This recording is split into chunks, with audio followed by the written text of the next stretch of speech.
Muy buenas. Pues la verdad es que no me gusta nada. De hecho, me recuerda muchísimo al estado nuevo de la dictadura autoritaria de aquí los amigos de Vaya. Portugal, con el dictador Salazar. Entonces, bueno, todo será ver la cuestión de cómo se concretan las medidas determinadas dentro del decreto ley. Y en Ujú. función de eso, pues ya evaluarlo. Pues la verdad es que creo que en este asunto realmente van a tener que llegar a alguna suerte de corrección posterior del decreto ley, como ya ha ocurrido otras veces, ¿no? Realmente en esta clase de situaciones pues impera un poco el pragmatismo y al fin y al cabo tomara la decisión que tomara el gobierno iba a ser muy difícil acertar porque cada negocio, cada sector tiene su peculiaridad y a no ser que se afine demasiado, pues como digo, es muy complicado poder llegar a satisfacer a todos. Lo que sí que entiendo yo que tiene que quedar claro es que esto no es más que la última fase de la desescalada y que dentro de un par de semanas, si todo va como debe de ir, pues estaremos dentro de la nueva normalidad y que lo verdaderamente importante es ver en qué va a consistir esta nueva normalidad, qué contenidos exactos va a tener ese decreto ley y qué capacidad va a tener el gobierno de controlar su cumplimiento y a los ciudadanos. De hecho, yo considero que el apoyo que se le puede prestar al gobierno de cara a la aprobación de ese decreto ley tiene que estar absolutamente supeditado al cese inmediato de todas las intervenciones en los derechos fundamentales más allá de las estrictamente necesarias y que en el caso de que esto no se dé, no se le proporcione ese apoyo al gobierno, porque ahora mismo lo único que tenemos claro es 4 o 5 medidas. Bueno, yo sigo valorándolo desde la misma óptica y con el mismo punto de vista con que he valorado los pactos anteriores o los acuerdos anteriores que Ciudadanos ha tenido, en este caso con el PSOE. Sí pienso que Ciudadanos debería haber exigido muchísimo más al PSOE de lo que le ha exigido, sobre todo de cara a poder rentabilizarlo electoralmente. Que un partido de la oposición se avenga a ser útil siempre es algo bienvenido, insistiendo en la oposición inútil y destructiva que han hecho tanto Vox como el PP.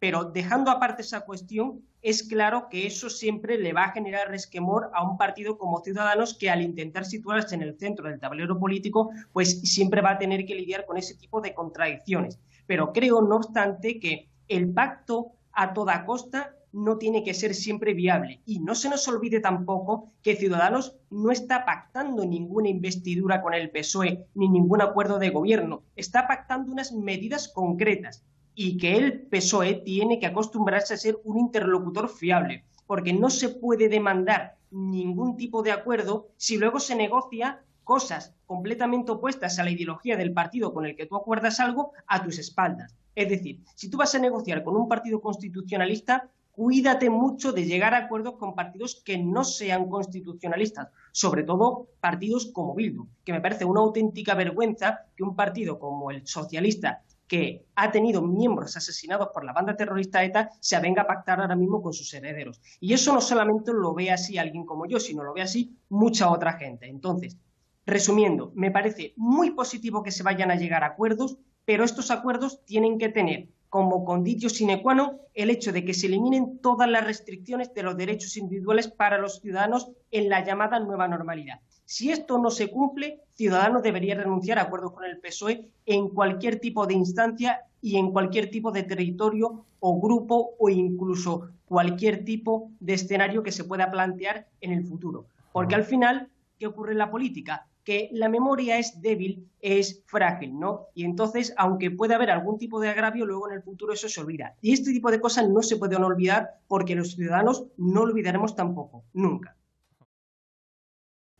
Extremadamente caliente, porque al fin y al cabo, como ha quedado completamente paladino para todo el mundo, pues es el interés político el que ha primado aquí siempre sobre el interés de la salud de los ciudadanos. Al fin y al cabo, esto no es una sorpresa y parece incluso un tópico decirlo, pero lo verdaderamente importante es cómo están las cosas judicialmente, porque aquí ya cada uno puede decir lo que quiera políticamente, es su libertad, pero cuando hablan los tribunales ya es otra cuestión. Y realmente el asunto que hay encima de la mesa con la imputación del gobierno de la Comunidad de Madrid es ciertamente grave. Y las pruebas que hay encima de la mesa no son, como ha dicho nuestro flamante amigo Pablo Iglesias, informes de corta y pega de periódico de extrema derecha. El que dice eso es que no tiene ni idea de cómo funciona la instrucción en un procedimiento penal. Pero absolutamente ni idea. Me parece increíble que alguien con un cargo público pueda decir eso así a las bravas sin asegurarse realmente del contenido.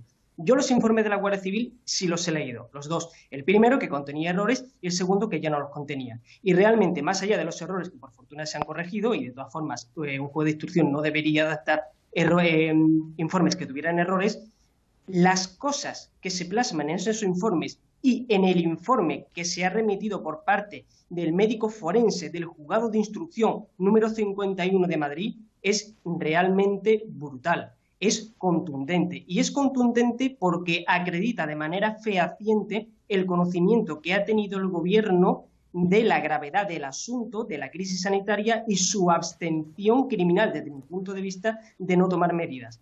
Con todo, insisto, las pruebas y los indicios, las diligencias que se asumen en los procesos de instrucción, en la fase de instrucción de los procesos, no son cosas de broma y no son asuntos que se puedan tomar a la ligera. No son cosas que diga la extrema derecha ni cosas que digan determinados grupos para fagocitar nada, sino son pruebas que pueden ser contundentes. Y ahí se muestra lo independiente que es la Fiscalía, que ya ha pedido incluso la desimputación del sujeto, teniendo en cuenta quién es el fiscal general del Estado. Entonces, ¿la batalla política en Madrid va a seguir? Sí, pero lo verdaderamente importante ahora mismo es el frente judicial, el frente jurídico, porque si realmente se acaba condenando al delegado del gobierno, al gobierno en sí se le va a caer el pelo. Y hoy en día no se puede seguir defendiendo lo indefendible y negar el hecho de que el gobierno realmente ha tenido conocimiento de esto y por motivos políticos se ha negado a actuar, porque poco a poco se va cerrando el cerco. Y las pruebas son, desde mi punto de vista, Sí. como Pablo, profesional y como que jurista, se nos va, incontrovertibles.